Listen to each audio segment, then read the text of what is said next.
In tribute to 4 episodes on Witcher Bed of Roses, this week is Clothing Optional. Welcome to After Dawn, the show where we sit down to have a cup of coffee with the cast, crew, and creators behind Hallowed Haven Studios Productions. I'm your host for today, Bookkeeper. Our guests today are Stabbykins, the player of our dwarven thirstmaster Seigryn, and the player of the furriest blacksmith in Nilfgaard, Fenix. It's Grizz! Hey, folks! Hey. Hello. Hello. How are y'all? Doing pretty good. I do appreciate clothing optional episodes. That was pretty good. We try to remain open-minded here on After Dawn. After all, it's early. Curious though, I don't know. I think that's up for debate. I haven't heard Phoenix a woo even once. Yeah, well, kind of a bad idea. You note he tends to wolf out away from other people, so he ooh-woos only for himself. You don't deserve me yet, my ooh. If you can't handle him at his silver pinned. Most can't. I mean, he's not. Oh, what's wrong with you? I have a tragic backstory. All right. So, first question for both of you, having to do with waking up in the morning. Your character's got a full night's rest with as soon as Brynhildr put some distance between herself and the rest of the professionals. So, how much have Phoenix or Seigryn either considered the impact of living with a Witcher on their long-term existence?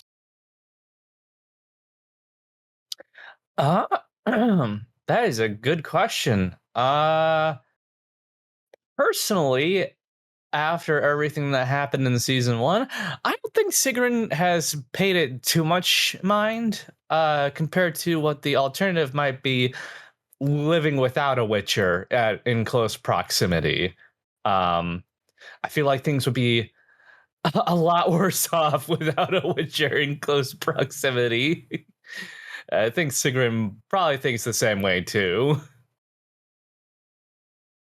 Yeah. Man,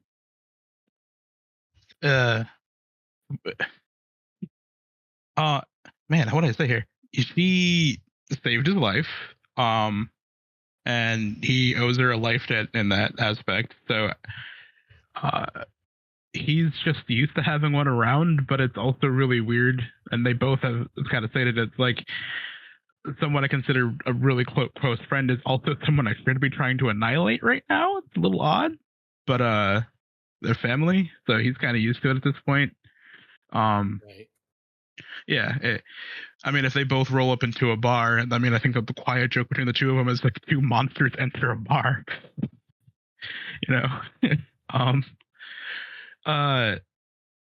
But she keeps other Witchers off of him, and he makes sure she always comes back alive.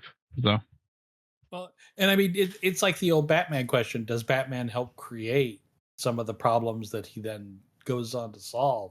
But also, like for Phoenix, you mentioned Brynhildr keeps the other Witchers off of him, but then there come moments where, like right now, you have a Witcher who's there, and there's that moment of.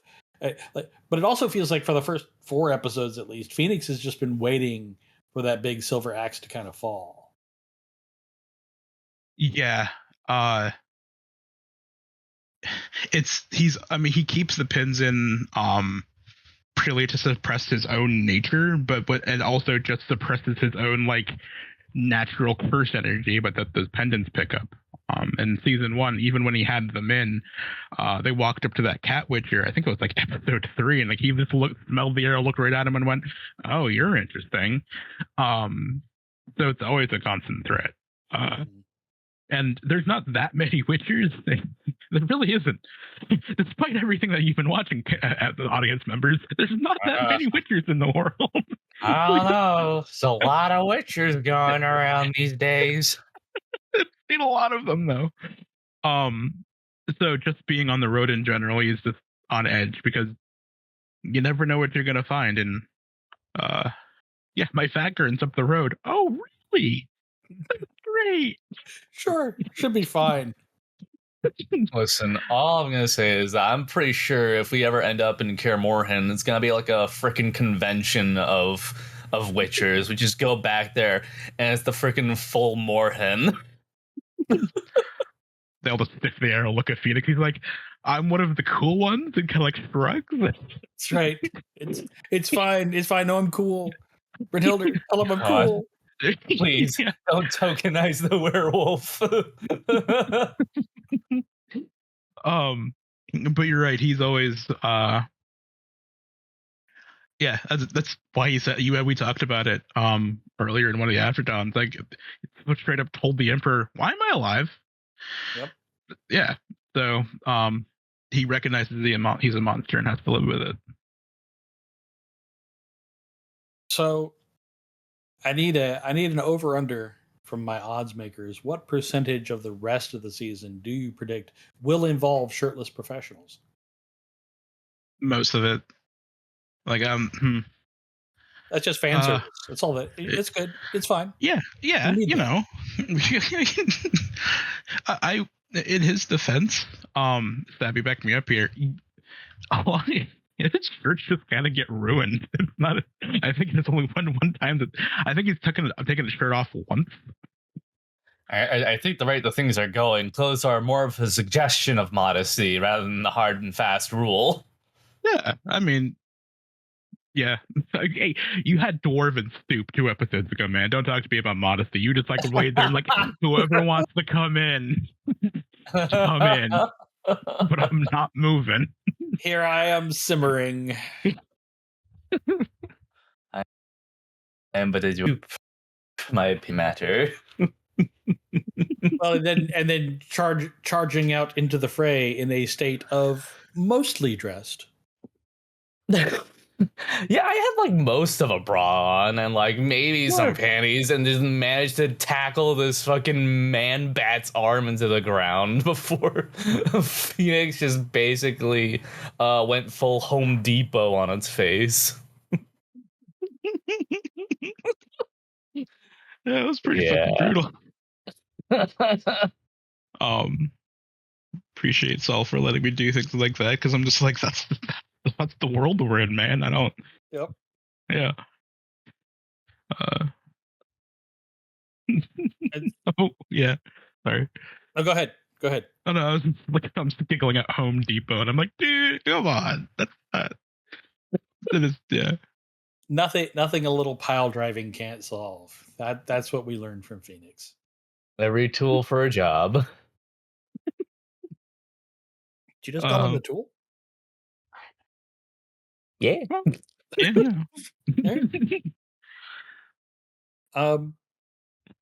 Well, a question specifically for Stabby, because I worry about Seigryn at times, because here she is in this caravan. She's learned a few things. She's gathered up some tea to herself. How close is she to exploding at not being able to yet discuss all the family dynamics that are going on? Well, surprisingly enough, I think she's got like mostly under control. I think it helps that she got to get a little bit of it out of her system towards the start of our previous session, where she composed herself before knocking loudly on Irileth and Nienna's door and told them to stop fucking each other because they had nobles coming in.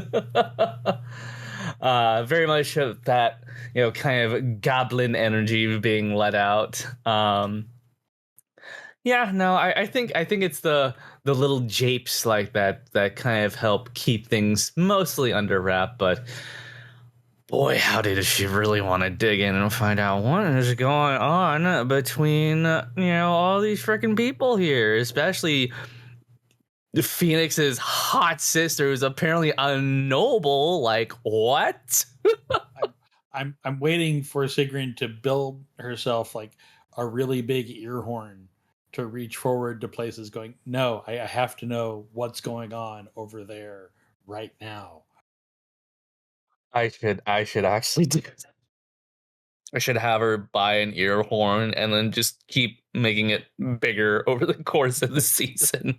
It keeps getting a little longer. It's like, well, I took a measure between the wagon and the carriage, and now it needs to be this long.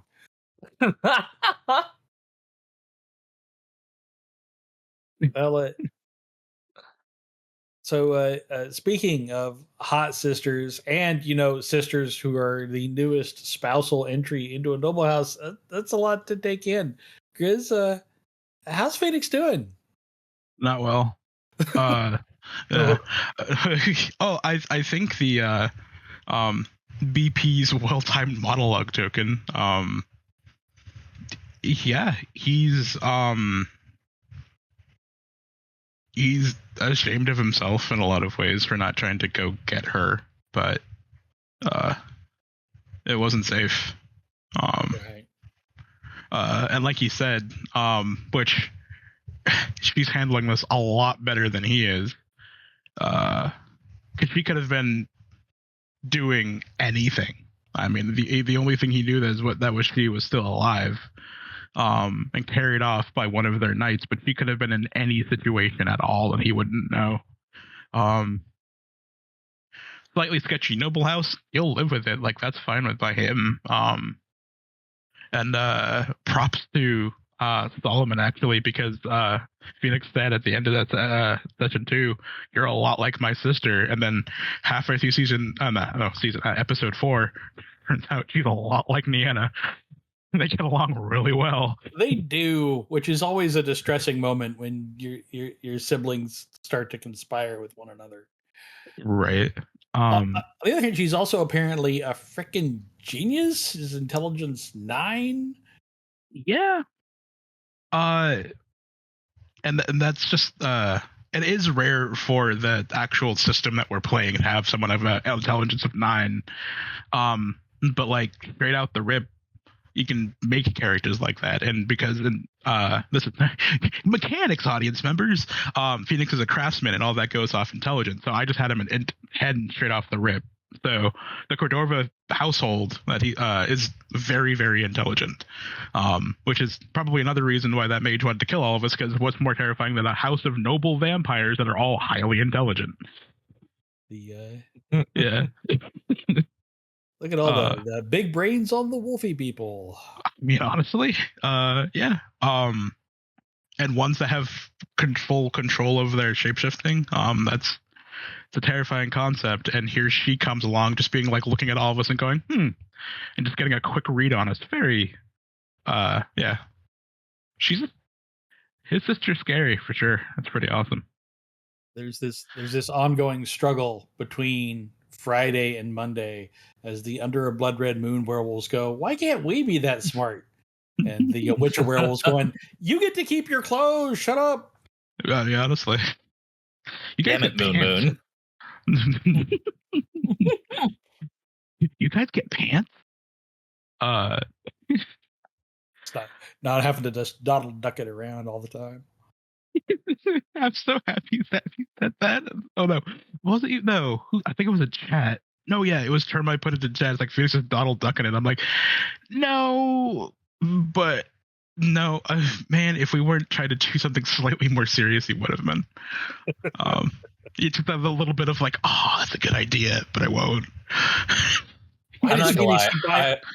I thought you were actually gonna go in on the whole fucking naked apron thing. Why is Phoenix keep buying his shirts extra long? Don't worry about it. Yeah. And we even had the joke of him trying to get in and out of the carriage. He's 6'7". He's a tall dude. Right. Yeah. So whatever, I don't know, like whatever, that's a tall fucking counter apparently, if Seigryn didn't notice. I don't know. I mean, listen, when everyone's tall, who's really tall? Everyone but Seigryn. Exactly. Although at 6'7", that means in the carriage he's like up hugging his knees, which just adds to the the big sibling energy of I'm being picked on here and I don't like it. Yeah, that was what was my description? Like Slender Man climbing out of this thing because he's so fucking tall and lanky, like coming out of it.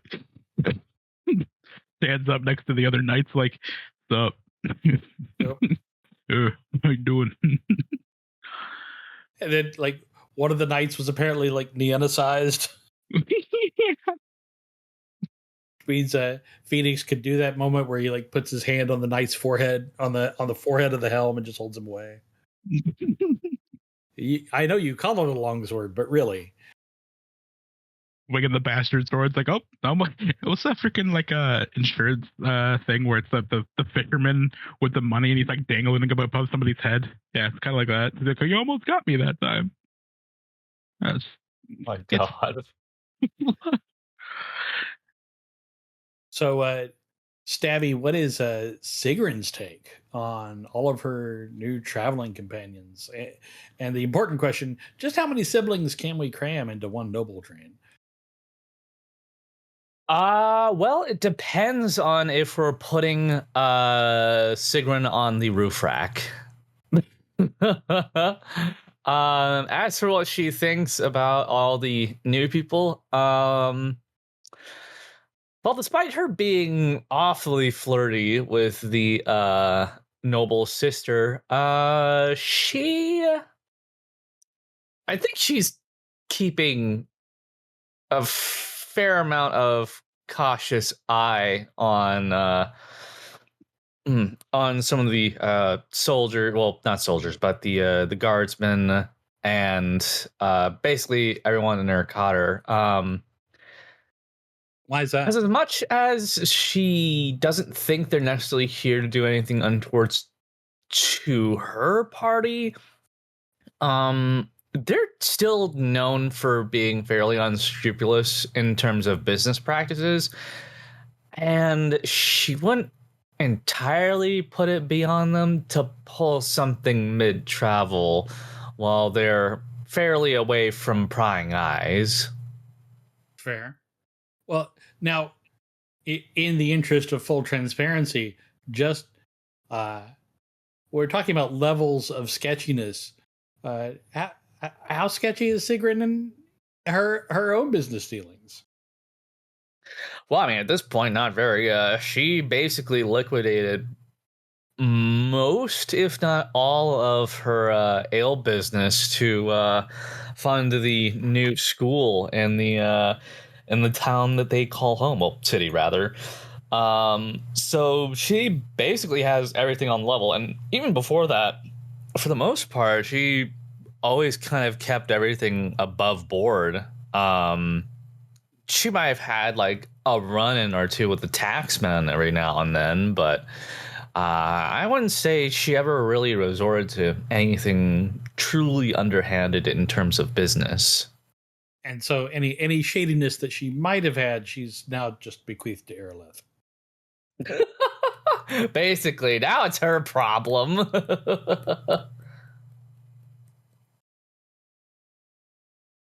And so, Grizz, you have a couple of meetings coming up, but the one that is probably foremost on Phoenix's mind is this meeting between his blood sister that he just rediscovered and his Witcher sister, who's like out in the danger somewhere.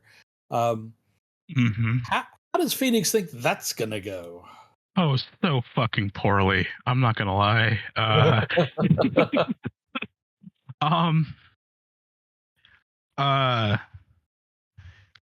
Those two are nothing alike, and that might lead to like, oh, they're getting along, but out of character, purely out of character. Two things didn't help when Phoenix, Nienna, and Hatrilla were talking. Nienna kept cutting him off about details about Brunhilde, which wasn't helping the situation, and there's no way his sister didn't notice her doing that. And the fact that Brunhilde, this is like a knock on Brunhilde, she's very intensely protective of everyone in this party. Right. His sister has a nature to her that seems open, and to someone with Witcher instincts, anything that's themes friendly and open and willing to communicate, rather than just being open and willing to communicate, just is going to put off alarm bells.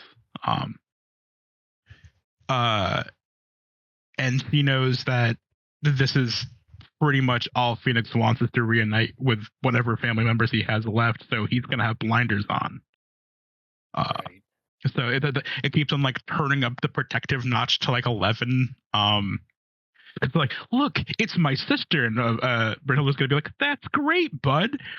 Yeah. But she seems cagey. Should I stab her now? Right.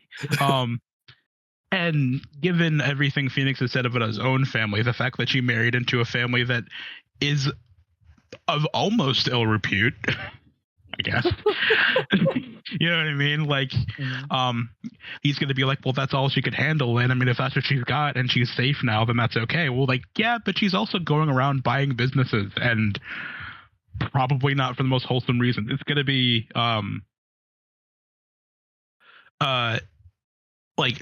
Hitchhilla's younger sister. Brynhilda's his big sister, and he's going to need his big sister. Because he's going to have big brother energy, and that's his little sister could do nothing wrong if she tried. Right. Yeah. Even as Brynhilda goes, okay, we're in my hometown, and this noble house has bought up half of it. Yeah, she'll run it really well. Look. Yeah. So definitely no gentrification going on here. No, absolutely not. What does gentrification look like in the Witcherverse? Besides moving all the elves out. Moving all the dwarves out. Oh, yeah, fair. Yeah. sorry. Okay, sorry. Hugs. I'm so sorry. He said other than, and I'm like, well, that's the other than. That would be the other than. Dude, yeah. It's not. I think the meeting will go well. What they pull away from the meeting is not going to go well. Yeah. And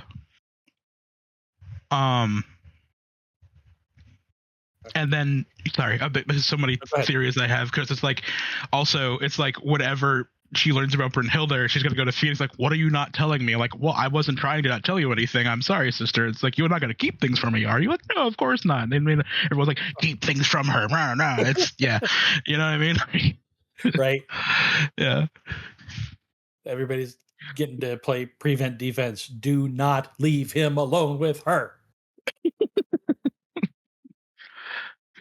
Sister, and then like pull him behind a tent. She like looks around, like wondering where he went. She's lying in wait for that moment where she goes, bro, talk to me. It's me. Mm-hmm. Yeah, it's me. You can trust me. Ooh boy. So we have Phoenix's sister. Sounds like we might have Witcher siblings going on. Seigryn, as one of only two characters right now without obvious sibling complications, I invite you to engage in a thought experiment. Oh, what does Seigryn's sibling look like, and what would you expect their relationship to be?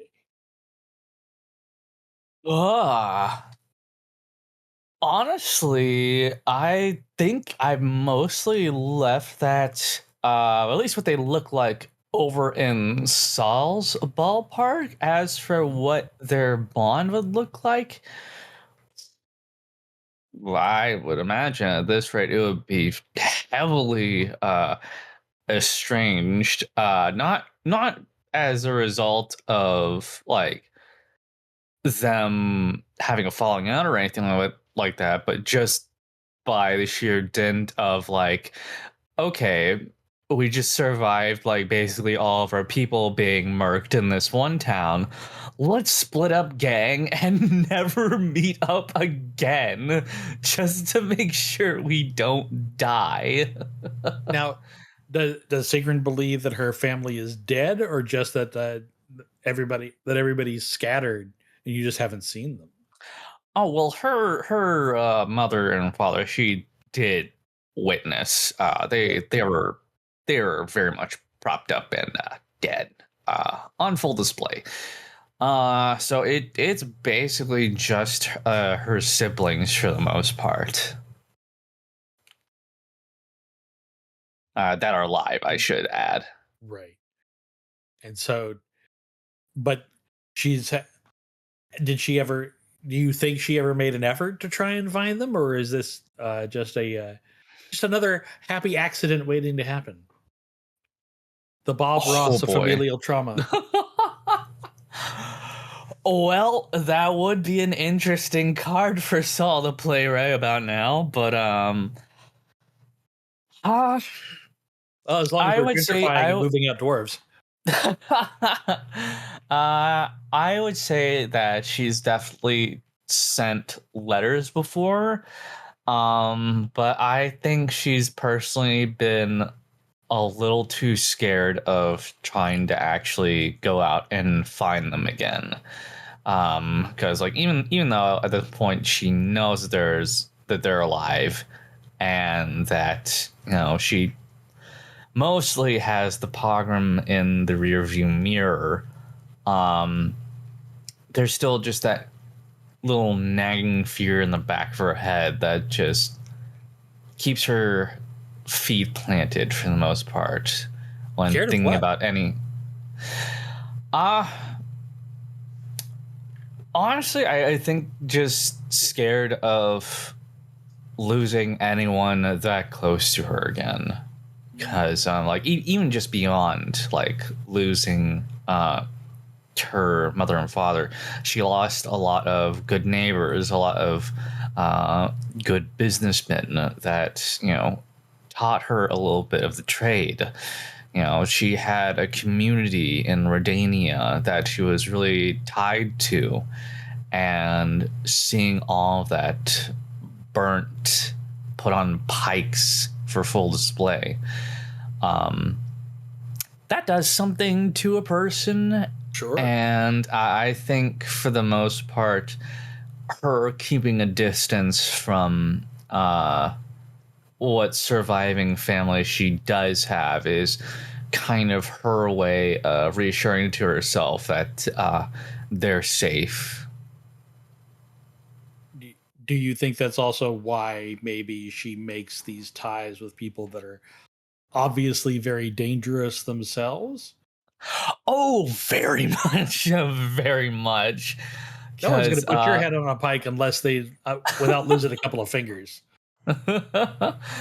because I mean, if they're dangerous enough to stop anything that she ever came across, well, how could anything like what she experienced ever happen again? At least in her immediate vicinity.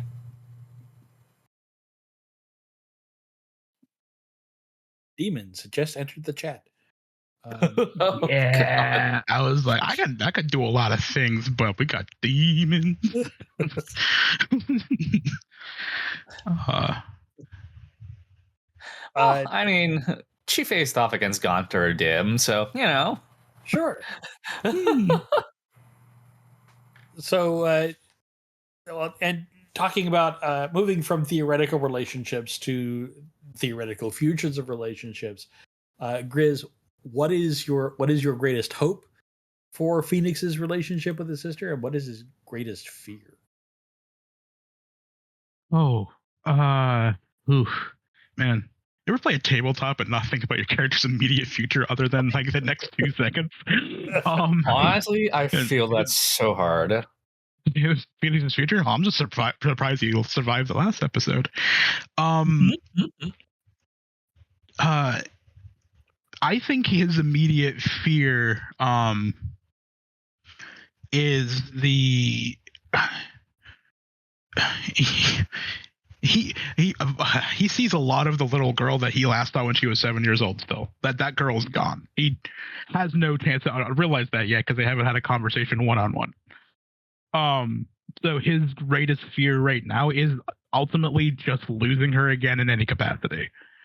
Like, sure, she'll go away, go back to wherever she needs to go, but having that close connection again is honestly why he started crying. He saw his family again, alive, well, and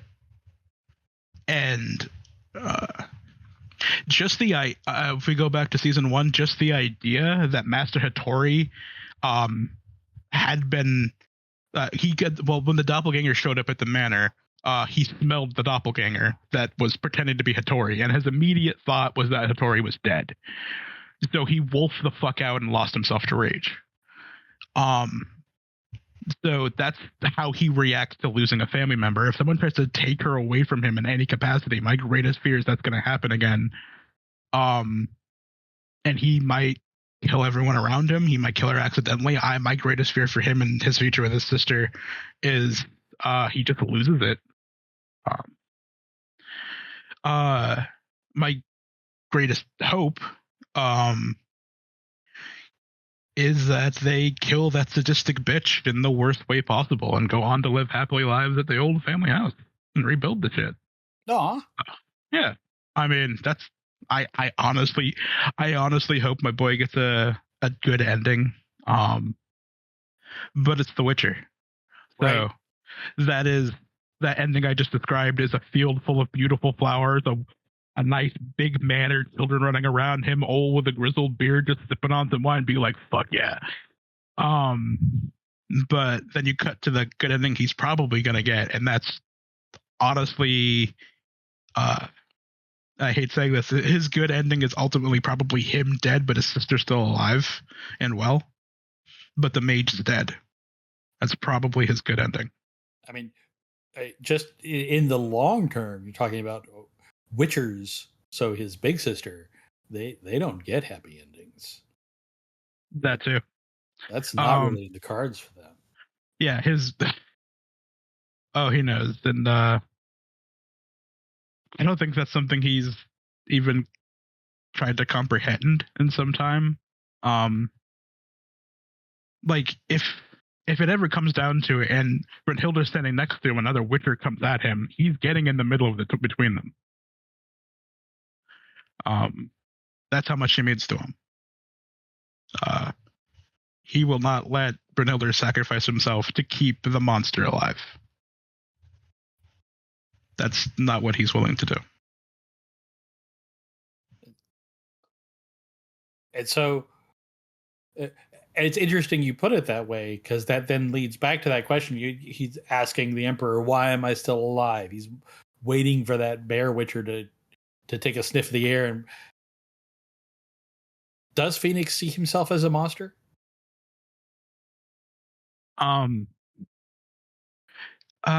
Yes. He does.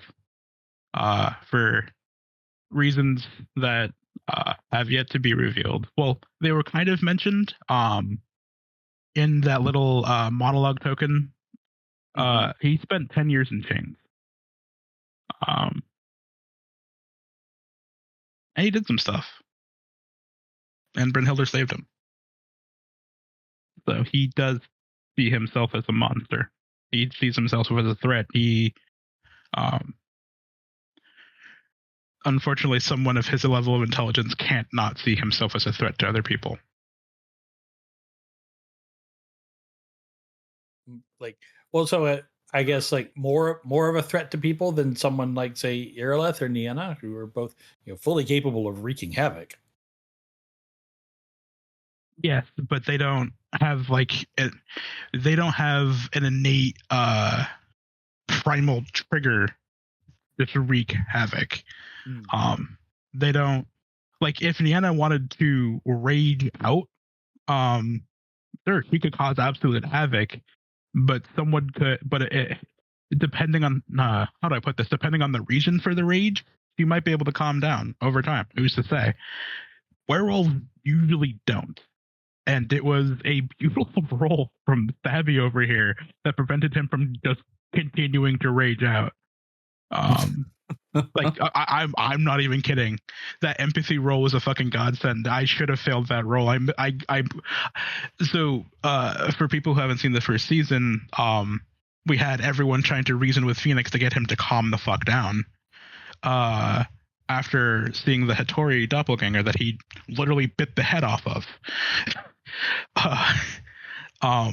And everyone tried to reason with him, but he kept on failing his empathy rolls. And if he had kept failing, he would have been lost. But Seigryn said like kind of the right thing. He got a bonus for it and made that roll that Saul let me have by 1. Hey, buddy, the sun's getting low. Yeah, that was the exact line. Wait, was it? Yeah. I'm pretty sure. I mean, it's been over a year, but yeah, it was something like that. And I made it by 1 because in his werewolf form, especially when he's raging, he has a -5 to his empathy. And I also had other minuses going on, so I made it by 1. So as opposed to like Irelith being like "fuck you all," he can probably be reasoned with. Nienna, mage, I'm not going to predict what a mage is going to do, but probably be reasoned with. A raging werewolf will not be reasoned with. And he, I don't like he like that's why he ran into the woods afterwards to calm down, like thoroughly after realizing what had happened. They had showed him the body and everything like that.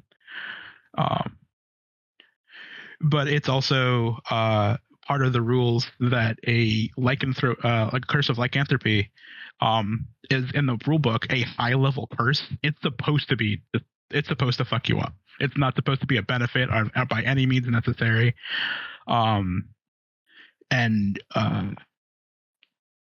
Saul was really cool because I proposed the idea that he was one of the werewolves that was born this way and could do whatever they want, but I would still have all the negatives to being one. So, and that's why I said in the first episode when they were just talking about like curses, I got these the Barghest like hunting and eating curses and shit. He's a walking curse. Yeah. Sorry for that long-winded explanation. I thought it. Oh, not at all. No, that was great. Yeah. If we're not learning something, is it really after dawn? The TCU. Sorry. Yeah.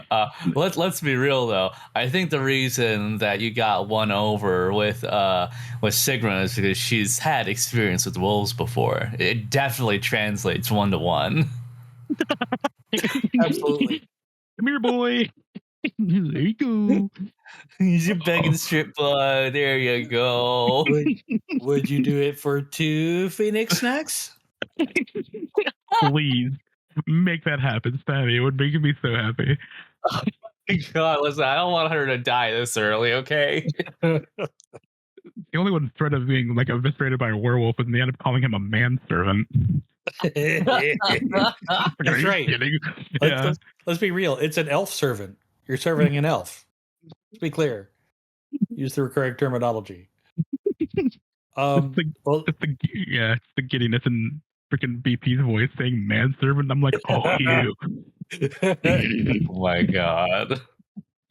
Well, speaking of ominous things, the cliffhanger that Saul left us on. How concerned are each of you for the sulfur smells that Phoenix was picking up there in the woods at the end of the last game? Oh boy, I'm very concerned. I don't think there's a way for me to not be concerned. Listen, I can pin down a man bat with ease. I think we've all seen her WWE wrestling moves. Okay, she can RKO anybody. But an Argist, haven't tried that one yet. Yeah.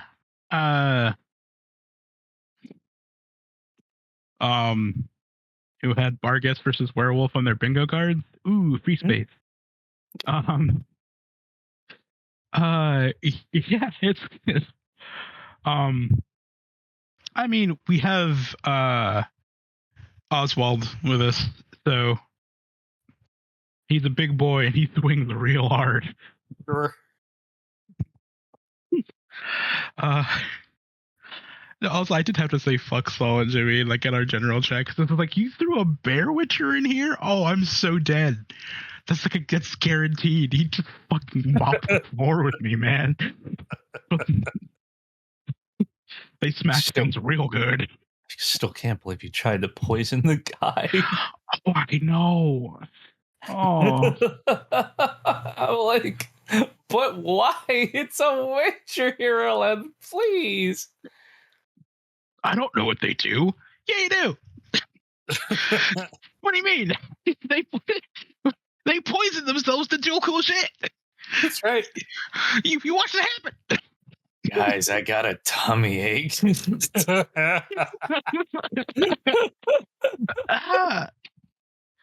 Fortunately, I'm a witcher, and therefore tummy aches just make me want to get more murder. My stomach hurts. Whack. Oh god, he's gone. Yeah. Oh, okay, big boy. A bear witcher. That's the fun part about reading through a system so many times is to figure out what you want to play. Getting these NPCs to come in, like the wonderful Jimmy, and him just saying bear witcher, my brain started racking through everything going, Oh no, I'm real dead. I'm not. No, I'm in danger. Yeah. Like mechanically speaking, at every he hits me with, I double if it's silver. Yep. Oh shit. And now we all know that the most terrifying kind of Witcher is a Witcher with IBS. Yep. Oh man. Parkest though. That's 1v1 me, bro. Oh no. Hey, you looking for someone cursed? Uh-oh. Oh, there's 5 of them. I'm unfortunately a snack. 5 of them. 1 for each limb and 1 for my head. Well, that's symmetry. All of his decapitation and simulation as things coming to roost. Yeah, it's gonna be fun. Am I scared? Sure, it's gonna be fun. Well, in the midst of this of the horror of the unknown, we now dispense with the roles of host and guest, and I throw it to you guys. What questions do you have for each other, or for me, if you want to talk? Someone who has nothing to do with the game other than asking y'all silly questions. Yeah, I have one for Stabbykin. Oh. Yeah. You trying to fuck my sister, bro? I mean, I'm not trying to fuck your sister. Listen, I'm just playing Seigryn how she'd be played, you know? You better treat her right, motherfucker. First of all, she is actually married. Second of all, this is like a dime store novel title where it's like, fell in love with my werewolf bro sister. What do I do? Listen, if it helps, I'm really bad at flirting, even in character. I don't think it'll go anywhere. I want this to happen. It's a dear dandelion column waiting to happen. Oh my god. No, that made me really happy.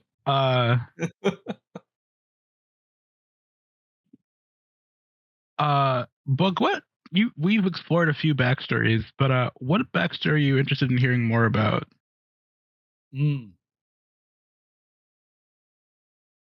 I am personally curious, especially for the next episode. I'm curious to see Brynhildr and Oswald meet, because how siblings seem to have this. They get picked up by various Witchers, like it's the Witcher convenience store. And what it is about this family that makes them really good at doing terrible things to themselves, like the Trial of the Grasses. So I am interested in learning more about what's going on with that family that makes them so inclined toward this particular profession. Yeah, it's true. Oh. You also got a point where it's like, man, we're just coming a lot of witchers that just like pick up large groups of people with deep tragic backstories, like they don't already have one of their own. Like, Or practically a magnet at this point. honestly. Now, Book, I actually have a question for you from yours truly. What is your OTP? We went over this last week. The closest I come to an OTP, because I don't in literature and fantasy and other things, I don't necessarily believe in them. But for this particular story, my preferred pairing is presently Irileth and Nienna because they communicate. Oh snap! Right. Okay. I remember you saying that now. Yep. It skipped my mind entirely. Oh, no worries. But yes, I remember. Yeah. I watched too many CW programs where the drama was just completely driven by I can't tell her this. I'm like, okay. Yes you can, you cowardly motherfucker. You know what? That settles it. We need to have a CW version of The Witcher. That's what we're doing. Yeah. What do you mean? I come across my long lost sister, whose Witcher is the long lost brother of the person who I call my adopted sibling, who's also a Witcher. And you're all pretty attractive. So yeah, I think we're definitely in CW trauma territory. Absolutely. And the introduction to all these things happening was the werewolf brothers being like, oh, your Vatgern rolls up. Oh, wait, Oswald. That sounds familiar, Oswald. Are you the brother of... like, it just like spirals into nothing. You know, in the film reel of that, it's this is by Vatgern Oswald, and Phoenix turns around Oswald, and then it's a smash cut to a zoom in on Oswald's face where he goes, hey. And not only that, you also have Irileth also being a gremlin in of his own way, just being like, I don't know if I can trust this guy. I'm gonna poison him. Yep. There absolutely has to be random mistrust that has to be explained later. An overarching threat that we're going to take 3 seasons to explore, and then the payoff is going to be amazing when everyone's traumatized. That's right. 100%. Yeah, it is. Man, Stabby, you gotta see the light. This is a CW show, and that is why I appreciate Irileth and Nienna occasionally going, "Hey, don't do that. Hey, I care about you." Just transparency is my favorite. I like people. You two, stop fucking. Who doesn't appreciate a little dwarf blocking every now and then? I love the fact that was her definition of being professional and focused. Oh, sure. Seigryn's such a little gremlin, I swear. You know, man, I don't want to keep going down this. So go ahead, please ask a question because I could. No, go ahead. Okay, so like the CW avenue, right? You have just from like I don't know, Irileth and Fenix. One of them thinks they're bros, and the other one's kind of hating on the other one, but the other one doesn't know. Right. Let's see, like Seigryn and Brynhild are just like, will they or won't they for like 10 seasons? Right. And they won't. It's there though. They might. Who knows? I'm not gonna say anything. The bromance between Brynhild and Irileth when they actually get to go fight something together.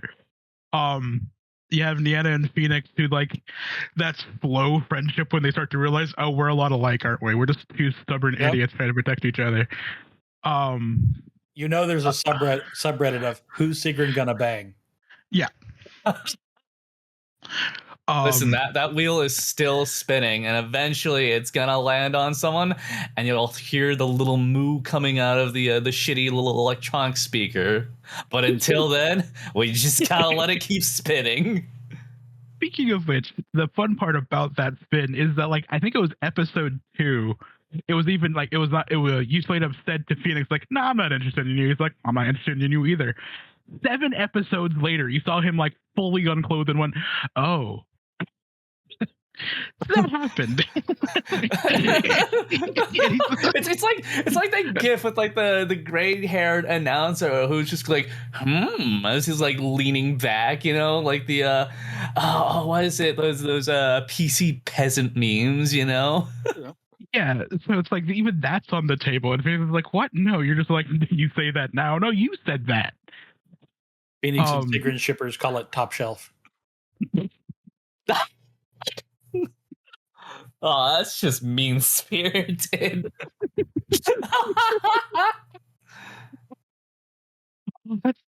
You know what? Write it down, whoever. Whoever, I don't care. Write that down. Someone make a note. Oh, Stabby, put it in spicy quotes. I believe in you. Oh no, don't leave that to me. I will literally forget. Oh, speaking of good lines, though, I love the fact that Solomon. I don't even know how it led up to this, aside from Irileth and the Bear Witcher just going out to hit each other's stakes. But I absolutely love the part where Saul's like, "Okay, so you guys are just gonna go out to the woods and just whap on each other."